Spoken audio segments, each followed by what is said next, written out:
प्यारे बच्चों, एक बार फिर स्वागत है आपका अपने YouTube channel teaching point GK में। और आज हम लेके आए हैं BA second year political science प्रथम प्रश्न पत्र में चौथी यूनिट है मंत्रिमंडल और प्रधानमंत्री। और इसके बारे में पढ़ेंगे। इससे पहले भी जो वीडियो आपने पढ़े होंगे और नहीं पढ़े तो उसको आप ज़रूर पढ़ें अपने यूट्यूब चैनल पर।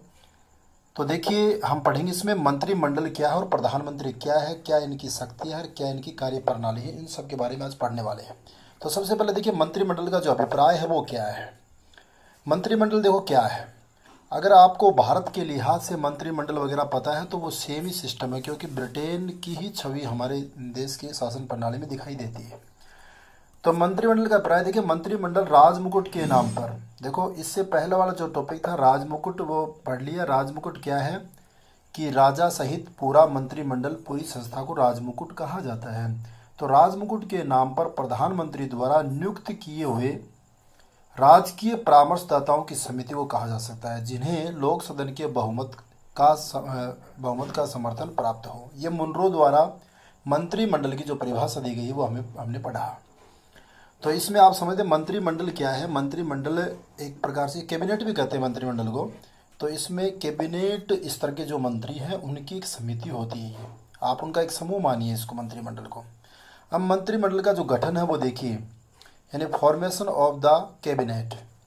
मंत्रिमंडल का गठन प्रधानमंत्री की नियुक्ति से आरंभ होती है। यानी मंत्रिमंडल जो है आप देखिए, इसका प्रधान होता है प्रधानमंत्री। तो इसकी जैसे ही नियुक्ति होती है तो उसी से आरंभ होता है मंत्रिमंडल का गठन।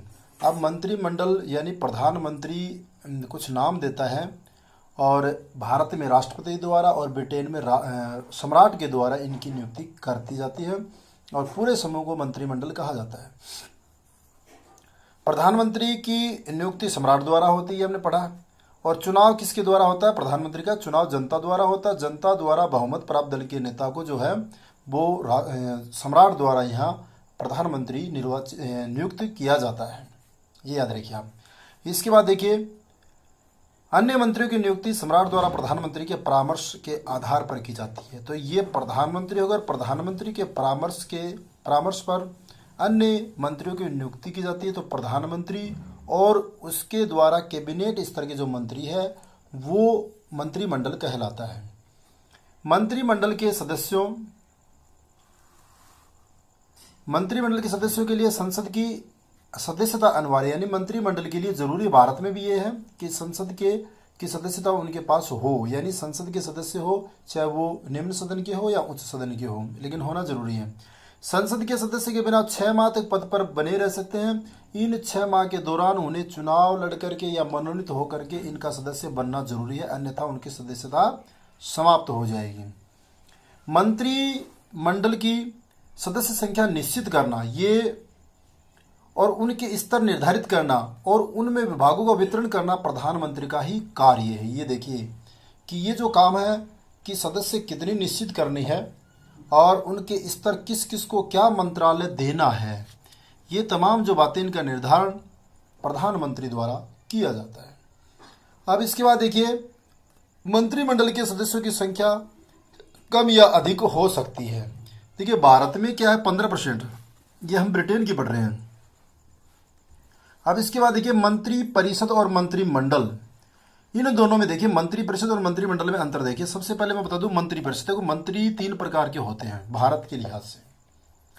तो उसमें आप देखिए, ये एक ऐसा सिस्टम इसलिए बता रहा हूं आपको। तो यहाँ कैबिनेट मंत्री और इसके बाद राज्य मंत्री और उप मंत्री, इन तीनों को मिला करके देखिए, केवल कैबिनेट स्तर के तो मंत्रिमंडल कहलाया, लेकिन तीनों प्रकार के जो मंत्री, उनका जो समूह वो मंत्री परिषद कहलाता है। यानी मंत्री परिषद एक बड़ा रूप है जिसमें तीनों प्रकार के मंत्री हैं, जबकि मंत्रिमंडल में केवल एक प्रकार के मंत्री हैं कैबिनेट स्तर के, ये याद रखिए आप। तो मंत्री परिषद देखिए एक वृहद संस्था है। बड़ी संस्था कौन सी है? मंत्री परिषद हुई, क्योंकि मंत्री परिषद में सभी प्रकार के मंत्री हो गए। एक वृहद संस्था है जिसमें राजनीतिक कार्यपालिका के सभी पदाधिकारी होते हैं, याद रखिए।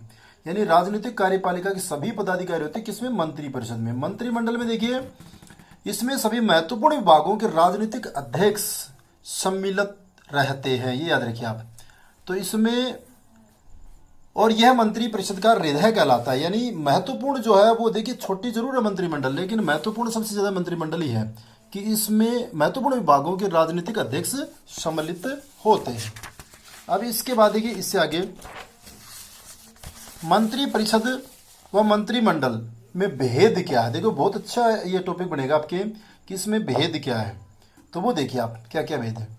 सबसे पहले तो हम आकार को लेकर कर लेते हैं कि आकार संबंधी जो भेद है वो देखिए आप क्या भेद है। तो इसमें देखिए, मंत्रिमंडल का जो आकार है वो मंत्री परिषद की तुलना में बहुत छोटा होता है। देखिए मैंने कहा था मंत्रिमंडल में केवल कैबिनेट स्तर के मंत्री होते हैं, जबकि मंत्री परिषद में सभी प्रकार के मंत्री होते हैं। तो मंत्रिमंडल का आकार छोटा हुआ और मंत्री परिषद का क्या हुआ, बड़ा हुआ। मंत्री परिषद में सामान्यतः 70 से 90 तक सदस्य होते हैं। ये हम ब्रिटेन के लिहाज से पढ़ रहे हैं, भारत के लिहाज से नहीं। भारत में 15% होते हैं, याद रखना। तो 70 से 90 तक सदस्य होते हैं, किंतु मंत्रिमंडल के सदस्यों की संख्या याद रखना 18 से 22 के बीच। तो ये छोटी संख्या हो गई, मंत्रिमंडल छोटा, तो आकार में मंत्रिमंडल छोटा और मंत्री परिषद बड़ा। पद संबंधी भेद देखिए, समस्त राजनीतिक कार्यपालिका को मंत्री परिषद के नाम से जाना जाता है। यानी सभी प्रकार के जो मंत्री आ जाए उनके समूह को मंत्री परिषद कहा जाता है, याद रखिए। इसमें कई श्रेणियों के सदस्य होते हैं, जैसे मंत्रिमंडलीय स्तर के मंत्री, ये तो हो गए कैबिनेट मंत्री। इनमें से कुछ विशेष विभागों के प्रधान होते हैं, याद रखना ये। इसके बाद देखो, राज्य मंत्री है, संसदीय उपसचिव है, अन्य मंत्री है, जूनियर लॉर्ड है ये, और संसदीय निजी सचिव है। ये ब्रिटेन के लिहाज से पढ़ रहे हैं। यानी ये याद रखिए आप कि ये संपूर्ण जो है ये मंत्री परिषद कहलाता है, जिसमें सारे मंत्री वगैरह। केवल मंत्रिमंडली यानी केवल कैबिनेट स्तर के जो मंत्री हैं उनसे मंत्रिमंडल बनता है, और सारे मिल जाए तो क्या बनेगा, मंत्री परिषद बनेगा। वेतन संबंधी भी अंतर है, वो देखिए क्या है। कैबिनेट स्तर के जो है देखिए, इसमें कैबिनेट सदस्यों को मंत्री परिषद के अन्य सदस्यों की तुलना में अधिक वेतन प्राप्त होता है, क्योंकि इनके पास महत्वपूर्ण पद होते हैं। ये याद रखना आप, सबसे महत्वपूर्ण पद कैबिनेट मंत्रियों के पास होते हैं, ये अपने को याद रखना है। इसके बाद देखिए, कार्य और शक्ति संबंधी अंतर ये भी है। मंत्रिमंडल के सदस्य सामान्यतः विभिन्न प्रशासनिक विभागों के अध्यक्ष होते हैं। उनके द्वारा समस्त प्रशासनिक व्यवस्था से संबंधित नीति का निर्धारण किया जाता है। यानी मंत्रिमंडल जो है वो ही नीति निर्धारित करता, ध्यान रखिए।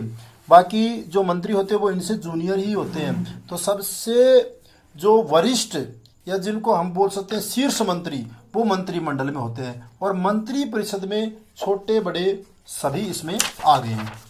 इसके बाद अपना है मंत्रिमंडल के कार्य और उसकी शक्तियां, कि क्या क्या इनके कार्य, क्या इनकी शक्तियां हैं, वो देखिए।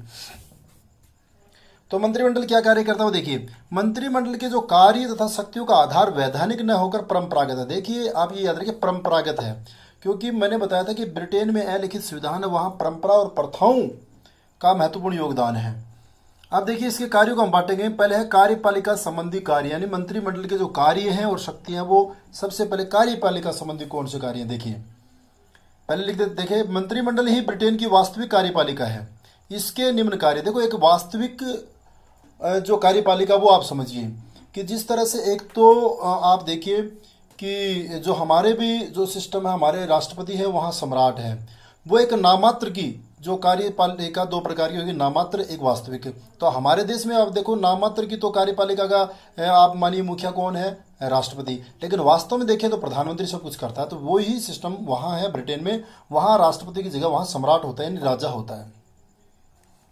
सबसे पहले राष्ट्रीय नीति निर्धारित करना, तो कार्यपालिका संबंधी शक्ति होगी किसके, मंत्रिमंडल की। राष्ट्र की जो नीति है उसका निर्धारण करना ये काम है। जैसे आंतरिक प्रशासन, दूसरे देशों से संबंध क्या होंगे, ये सब जो निर्धारित करता है वो मंत्रिमंडल करता है, याद रखिए आप। दूसरा है राष्ट्रीय कार्यपालिका का सर्वोच्च नियंत्रण, यानी राष्ट्रीय कार्यपालिका जो, उस पर सबसे बड़ा नियंत्रण होता है, मंत्रिमंडल का नियंत्रण होता है। तो इसलिए इसकी क्या हो गई, शक्ति हो गई, कार्य हो गए। मंत्रिमंडल का समन्वय कार्य, देखिए ये इसका कार्य देखिए कि सर्वोच्च नियंत्रण का भी कार्य है, शक्ति भी है उसके नियंत्रण की, तो शक्ति होगी, इसलिए वो कार्य कर रहा है। मंत्रिमंडल का समन्वयकारी, यानी एक समन्वय सामंजस्य बना करके ये करता है कि मंत्रिमंडल का किसको क्या करना है, कैसे करना है, ये एक समन्वय बनाता है, एक सामंजस्य बनाता है आपस में, एक मतलब एक मेल बनाता है। ये चीज देखिए आप, तो समन्वयकारी कार्य मंत्रिमंडल का है, याद रखिए। अब देखिए दूसरा है व्यवस्थापन संबंधी कार्य। व्यवस्थापन संबंधी का मतलब यह है कि व्यवस्था यानी कोई व्यवस्था कैसे करनी है, कोई कार्य करना है तो बिना व्यवस्था को काम नहीं होगा। तो मंत्रिमंडल जो है वो नीति निर्धारण का काम करता है कि किस तरह से व्यवस्था करना है, इसको किस रूप में हमें करना है, ये सब चीजें व्यवस्था संबंधित कार्य है। अब अगला है वित्तीय कार्य। बजट जो है वो वित्त मंत्री के अपनी देख रेख में तैयार कराता है। तो बजट जो वित्त मंत्री जो है वो अपनी देख रेख में तैयार करता है। तो ये भी क्या है, वित्त मंत्री क्या है, ये भी कैबिनेट स्तर का मंत्री हो, तो मंत्रिमंडल का जो है कार्य है ये। तो वित्त से संबंधित भी वो अपना नियंत्रण रखता है। अन्य कार्य देखिए क्या क्या और कार्य क्या है। पहला है राजा द्वारा क्षमा के विशेष अधिकार का प्रयोग मंत्रिमंडल विशेषतः गृह मंत्री के परामर्श पर किया जाता है। ब्रिटेन की बात बता रहा हूं आपको। तो राजा को अधिकार है, विशेष अधिकार है ये क्षमादान, लेकिन ये जो क्षमादान का वो अपना अधिकार, इसका प्रयोग मंत्रिमंडल की सलाह पर करता है। तो ये मंत्रिमंडल का कार्य और शक्ति दोनों ही हो गई। राजा द्वारा जो उपाधियों का वितरण किया जाता है वो भी पीएम के परामर्श से किया जाता है, और पीएम जो है वो मंत्रिमंडल का आप मानिए प्रधान होता है। तो ये भी मंत्रिमंडल की शक्ति हो गई कि उपाधि उसे परामर्श से ही दी जाती है। ब्रिटिश सम्राट द्वारा देश विदेश में की जाने वाली समस्त नियुक्तियां मंत्रिमंडल के परामर्श के आधार पर ही की जाती हैं। तो ये भी इसका, यानी जो भी देश विदेश में नियुक्तियां हैं, विदेशी राजदूत हैं, तो इनके परामर्श से ही, मंत्रिमंडल के परामर्श से ही जो है वो सम्राट द्वारा की जाती है। तो ये शक्ति किसकी हो गई, मंत्रिमंडल की शक्तियां होगी, यानी वो अकेला नहीं कर सकता, ये हमें याद रखना। अब इसके बाद देखिए मंत्रिमंडल की महत्ता, यानी इसका महत्व क्यों है, क्यों जरूरी है, क्यों महत्व है इसका। तो उसका महत्व हम पढ़ेंगे कि महत्व क्यों है वो देखिए आप। तो सबसे पहले देखिए द्विदल पद्धति। तो द्विदल पद्धति में देखो क्या है कि ब्रिटिश राजनीति में मुख्यतः दो ही राजनीतिक दल हैं, एक अनुदार दल, एक मजदूर दल। और भी दल हैं, ऐसी बात नहीं है, वहां भी और दल हैं, कम्युनिस्ट वगैरह, लेकिन वो दल कभी सत्ता में आए इसके अवसर बहुत कम है, ये ध्यान में रखिए। अब दूसरी है, तो पहले तो ये हो गया द्विदल पद्धति। तो द्विदल पद्धति है तो ये महत्व है इसमें कि मंत्रिमंडल की। इसके बाद कठोर दलीय अनुशासन, यानी कठोर दलीय अनुशासन जो है वो कठोर है, यानी इसमें प्रत्येक सदस्य को दल की अनुपालना करना जरूरी। यदि वो दल की अनुपालना नहीं करता है तो उसको बहिष्कृत किया जाता है, और बहिष्कृत करने का मतलब है कि राजनीतिक रूप से समाप्त हो जाना। तीसरा इसमें सुधार कानूनों का परिणाम, देखिए इसकी महत्ता है कि सुधार कानूनों का परिणाम जो सुधार है। देखिए मंत्रिमंडल की क्यों महत्ता हुई आपको ये पता, कठोर दलीय अनुशासन, भाई अनुशासन में रहेंगे तो इसकी एक महत्ता तो है ही, इसलिए महत्ता। अगर कहीं अनुशासन नहीं हो, कोई कुछ भी करे तो मंत्रिमंडल को कौन पूछेगा फिर। सुधार कानूनों का परिणाम, यानी मंत्रिमंडल द्वारा जो परामर्श दिए जाते हैं, सलाह दी जाती है, संसद द्वारा जो कानून बनाए जाते हैं, उन कानूनों का सुखद परिणाम जनता के सामने आता है, तो जनता उसकी महत्वता का और अधिक स्वीकार करती है उसकी महत्ता को। तो ये भी महत्ता को बढ़ाने का काम है। लोक सदन पर अत्यधिक कार्यभार, अब देखिए इसमें क्या बातें देखिए कि अधिक कार्यभार के कारण लोक सदन मंत्रिमंडल पर नियंत्रण नहीं रख पाता, असमर्थ रहता। इस कारण से भी जो मंत्रिमंडल उसकी महत्वता है, ये भी देखिए उस पर कोई नियंत्रण नहीं है तो उसकी महत्व बढ़ जाती है। शासन कार्य की जटिलता, अब देखिए शासन कार्य की जटिलता इसमें देखिए आप मंत्रिमंडल में कि लोक सदन द्वारा प्रशासन संबंधी जटिल बातों को पूर्णतः न समझ सकने और मंत्रिमंडल के सदस्यों के अधिक योग्य होने के कारण मंत्रिमंडल की महत्ता। इस बात को समझिए आप कि शासन कार्य बहुत जटिल है, वो हर के समझ की से परे है। तो मंत्रिमंडल जो बनाया जाता है उसमें योग्य आदमी, जो पढ़े लिखे अच्छे जानकार, उनको लिया जाता है। तो जैसे जानकार होंगे तो वो अच्छे तरीके से काम करेंगे तो उनकी महत्वता बढ़ेगी, और बाकी के समझ में नहीं आएगा। तो जटिल कार्यों के कारण भी मंत्रिमंडल की ओर ही लोग देखते हैं कि भाई ये लोग करेंगे सारा काम, तो उसकी ये आपको पता है महत्वता बढ़ेगी। राष्ट्रीय आपात, अब जैसे राष्ट्रीय आपात देखिए बार बार आने वाले जो राष्ट्रीय आपात हैं उसमें भी मंत्रिमंडल द्वारा महत्वपूर्ण कार्य किया जाता है, तो मंत्रिमंडल की शक्ति अपने आप बढ़ गया, क्योंकि बार बार राष्ट्रीय आपात होंगे तो मंत्रिमंडल ही राष्ट्रपति के सहयोग से पूरा काम करेगा, वहां सम्राट के सहयोग से। अगला है राष्ट्रीय वित्त पर मंत्रिमंडल का नियंत्रण, यानी सबसे महत्वपूर्ण बात है वित्त, और वित्त पर नियंत्रण मंत्रिमंडल का है। तो जैसे वित्त पर जिसका नियंत्रण होगा तो निश्चित रूप से वो मजबूत तो होगा ही, ये हमें पढ़ना है कि मजबूत अपने आप ही होगा। जब वित्त पर नियंत्रण हो गया तो समस्त जो कार्य होते हैं वो वित्त के इर्द गिर्द घूमते हैं। अब देखिए इसके बाद ये आया, हमने पढ़ लिया क्या कि जो मंत्रिमंडल है उसका बहुत ज़्यादा महत्व है। तो कहीं हमारे मन में एक क्वेश्चन उठता है कि क्या मंत्रिमंडल अधिनायक है या सर्वोपरि है या तानाशाह है। भाई इतनी शक्तियाँ हमने पढ़ ली, उसके महत्व पढ़े, तो ये क्वेश्चन आपके बन भी रहा आगे और परीक्षा में आ भी सकता है, क्या मंत्रिमंडल अधिनायक है। तो इसका उत्तर है नहीं, यानी अधिनायक नहीं। अधिनायक का मतलब सर्वोपरि हो या तानाशाह हो, मनमर्जी करने वाला, उसको अधिनायक बोलते हैं। तो ये अधिनायक नहीं है। इसके कारण देखिए क्या क्या है। अगर आप पॉइंट्स अच्छे से समझाएंगे तो निश्चित रूप से आप इस प्रश्न को अच्छे से करेंगे। देखिए कारण देखिए, विरोधी दल का अस्तित्व है। देखिए जहां विरोधी दल होगा तो वो मनमर्जी नहीं करने देगा, तो ये इस बात को द्योतक है कि अधिनायक नहीं है, यानी मनमर्जी नहीं कर सकता। तो विरोधी दल का अस्तित्व है, इस बात को प्रमाणित करता है कि वहां मनमर्जी नहीं चलेगी। दबाव समूह, अब जैसे इसके बाद दबाव समूह जैसे मजदूर दल है, कर्मचारी संघ है, उद्योग मंडल है, यदि मनमर्जी करेंगे और इनका अहित करेंगे, मजदूरों का हित करेंगे, कर्मचारियों का हित करेंगे, तो निश्चित रूप से ये संगठन जो दबाव डालेंगे, तो इस तरह से मनमर्जी नहीं चलेगी। दूसरा कारण ये जनमत की शक्ति। देखिए ये बहुत अच्छी बात है कि जनमत की शक्ति, इसका मतलब ये है कि जो भी प्रधानमंत्री वगैरह है, मंत्रिमंडल है, वो जनता द्वारा चुने जाते हैं और जनता में उनको जाना पड़ता है, तो वो कभी भी जन विरोधी काम नहीं करेंगे। तो इसलिए जनता की शक्ति जो उस पर दबाव का काम करती है, तो इस तरह से वो अधिनायकवाद नहीं हो सकते।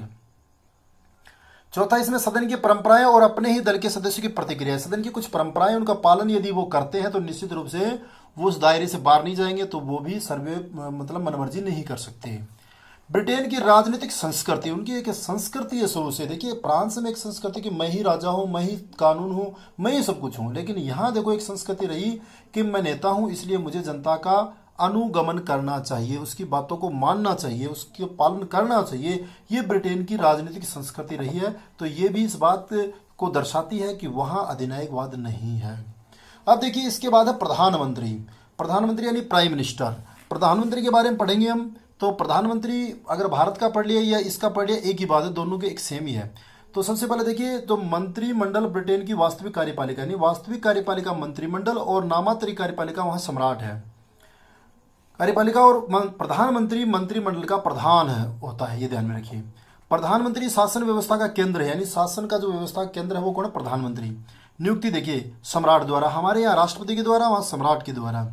लोक सदन में बहुमत प्राप्त दल के नेता को सम्राट जो है नियुक्त करता है और जनता द्वारा ये सदस्य के रूप में चुने जाते हैं। इसके बाद देखिए संसद का सदस्य होना अनिवार्य है। भारत में भी ये सेम सिस्टम है, लेकिन एक परंपरा है। यहाँ देखिए परंपरा अनुसार पीएम लोक सदन में से हो, यानी लोकसभा से नहीं हो, यानी दो है वहाँ, एक लोक सदन एक लोकसभा।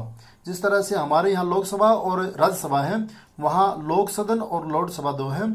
तो लोक सदन से पीएम होना जरूरी है। हमारे यहाँ किसी से भी हो सकता है, जैसे मनमोहन सिंह थे, मोनी बाबा, वो राज्यसभा से थे, जबकि वर्तमान प्रधानमंत्री नरेंद्र मोदी ये संसद का सदस्य यानी सांसद बना थे, बाद में ये प्रधानमंत्री बने। इसके बाद देखिए ब्रिटेन जो है उसके प्रथम पीएम कौन है? तो ये याद रखिए आप, रॉबर्ट वॉलपोल। ये नाम सुना होगा आपने, रॉबर्ट वॉलपोल का 1721 की बात है। ये ब्रिटेन के पहले प्रधानमंत्री थे रॉबर्ट वॉलपोल। आप प्रधानमंत्री कार्य और शक्तियां पढ़ेंगे, बहुत ही अच्छा टॉपिक आपकी ये। तो शक्ति देखिए, मंत्रिमंडल का निर्माण। देखिए मैंने बताया था मंत्रिमंडल का निर्माण जो है वो प्रधानमंत्री की नियुक्ति के साथ ही शुरू हो जाता है। किसको मंत्री पद देना है, कौन से को क्या प्रभार देना है, कैसे काम करना, ये सब निर्धारित प्रधानमंत्री करता है। तो मंत्रिमंडल का निर्माण एक प्रकार से किसने किया? प्रधानमंत्री द्वारा। मंत्रिमंडल का कार्य संचालन, किसको क्या कार्य करना है ये भी तय कौन करता है? प्रधानमंत्री करता है। तो प्रधानमंत्री कार्य और शक्ति है। मंत्रिमंडल का अंत देखिए, बहुत अच्छी बात है। मंत्रिमंडल जो है उसमें किसी सदस्य को इस्तीफा देना, तो वो इस्तीफा देता है, वो सम्राट को देता है, हमारे यहाँ राष्ट्रपति को देता है, लेकिन ये उसको हटाने का जो पावर हमारे यहाँ राष्ट्रपति को, लेकिन किसके कहने पर? प्रधानमंत्री कहने पर। और यदि कोई मंत्री, अब ध्यान रखिए, मंत्रिमंडल है वो तब तक अस्तित्व में है जब तक प्रधानमंत्री के पास बहुमत है। जैसे प्रधानमंत्री अपना त्याग पत्र देता, पूरा मंत्रिमंडल, मंत्री परिषद तक भी, और वो भंग हो जाता है, ये याद रखिए आप। तो मंत्रिमंडल का अंत करने का पावर किसके पास है? प्रधानमंत्री के पास। शासन पर पूरी तरह से नियंत्रण होता है, क्योंकि मंत्रिमंडल शासन चलाता है, तो इस पर नियंत्रण मंत्रिमंडल का प्रधान कौन होता है? प्रधानमंत्री। पर राष्ट्र के संबंध यानी दूसरे देशों के जो संबंध है उनका संचालन कौन करता है? प्रधानमंत्री करता है। लोक सदन का नेतृत्व यानी लोक सदन का नेता, उसका नेतृत्व है, उसका प्रधान नेता होता है प्रधानमंत्री। तो याद रखिए उसका नेतृत्व करता है। इसके बाद देखो मंत्रिमंडल और सम्राट के बीच की कड़ी, ये याद रखिए हमारे यहाँ आता है भारत में कि मंत्रिमंडल और राष्ट्रपति के बीच की कड़ी प्रधानमंत्री होता है। याद रखिए यहाँ मंत्रिमंडल और सम्राट के बीच की कड़ी कौन होता है, ये प्रधानमंत्री होता है। यानी मंत्रिमंडल क्या निर्णय लेता है, क्या निर्णय करेगा, इस निर्णय के बारे में सम्राट को बताने का काम कौन करता है, यहाँ प्रधानमंत्री करता है। तो बीच की कड़ी हो गई। इसके बाद देखो अंतर्राष्ट्रीय सम्मेलनों में ब्रिटेन का प्रतिनिधित्व है, यानी अंतर्राष्ट्रीय जो सम्मेलन होते हैं उसमें ब्रिटेन का जो प्रतिनिधित्व करता है वो कौन करता है, उसका प्रधानमंत्री करता है। इसके बाद देखो राष्ट्रमंडल देशों के साथ संबंध है, राष्ट्रमंडलीय देश वो हैं जो कभी ब्रिटेन की गुलाम रहे हैं, उनके साथ संबंध जो है वो भी कौन तय करता है, प्रधानमंत्री। और प्रधानमंत्री राष्ट्र का नायक होता है। बहुत अच्छी बात इसने बताई कि प्रधानमंत्री क्या होता है, राष्ट्र का नायक होता है, राष्ट्र का सर्वोच्च नेता होता है वास्तविक कार्यपालिका की दृष्टि से। अब इसमें एक क्वेश्चन और बनता है, मैं आपको बता रहा हूँ, और ये मौखिक बताऊंगा, मैं पूरा आपको बताऊंगा कि क्या प्रधानमंत्री अधिनायक है। अब जैसे हमने ये पढ़ा प्रधानमंत्री बहुत ही महत्वपूर्ण है, मंत्रिमंडल का मुखिया है, तो क्या प्रधानमंत्री सर्वेसर्वा है, मनमर्जी कर सकता है? नहीं, इसका उत्तर ये है। इसमें भी आप वही कर सकते हैं जो मंत्रिमंडल के बारे में आपने पढ़ा कि क्या मंत्रिमंडल अधिनायक है, यानी यहाँ विपक्षी दल है तो वो उसको मनमर्जी नहीं करने देंगे। यहाँ उनकी परंपराएं हैं ब्रिटेन की तो वो उसको मनमर्जी नहीं करने देंगे। इसी तरह से जो जनता है उसके द्वारा निर्वाचित होता है तो वो जनता के बीच दोबारा जाना उसको इस कारण से वो मनमर्जी नहीं करता। तो इस तरह से आप वही सेम जो मंत्रिमंडल वाले पॉइंट हैं वो पॉइंट यहाँ रख सकते हैं। तो दोस्तों मैं समझता हूँ आपको ये समझ में आया होगा। अगर मेरा ये वीडियो आपको अच्छा लगा तो इसको लाइक करें, शेयर करें और सब्सक्राइब जरूर कर लें। और मिलते हैं अगले वीडियो में, तब तक के लिए जय हिंद, जय भारत।